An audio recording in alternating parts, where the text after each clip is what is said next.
देवाशीष सामंतराय विस्फोरक बयान देछंती खुलाम खुला कहछंती वाको बिल निष्पत्ति बीके पांड्यान बदलाई थई परंती। देवासी वर्तमान ये जो परिप्रेक्षी रे एबे कोन आपन स्टैंड रहइबो कोन कहबा चाहे विशेष कर जेतबे मुन्ना खां आज विस्फोरक बयान देछंती आपन एक स्टैंड एबे कोन रहइबो? नहीं मु तो स्पष्ट आरंभ कर कहया मुख्य परामर्शदाता होउचंती वीके पांड्यन तेणु तांकर ए सब निष्पत्ति आज दल एत तळू तळू जाउ तेणु तांको विरुद्ध कोन कार्यानुष्ठान पई बा जो कार्यानुष्ठान दाबी करछन तांको विरुद्ध कार्यानुष्ठान हे परिबोनी से तो सन्यास नैचंती ताले आपण जो कार्यानुष्ठान दाबी पूर्व करि आस्तले काहा विरुद्ध एक्जेक्टली करि एटा मु सस्पेंड विरुद्ध रे कहूछ वीके पांड्यन को रोल केमी देखु जदि नवीन पटनायक मत परिवर्तन करि पारला गोटे सांसदीय दल नेता ताले का इंगित रे कला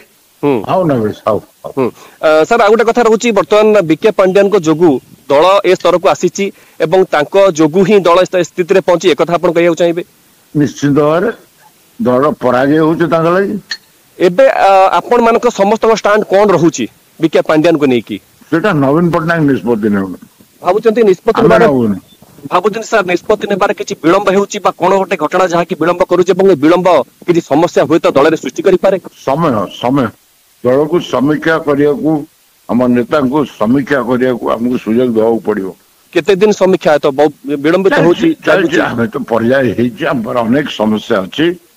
अनेक समय भी अछि आज मुन्ना खां को रैली रे संख्या लगू हमको छाड़ी के जाई ना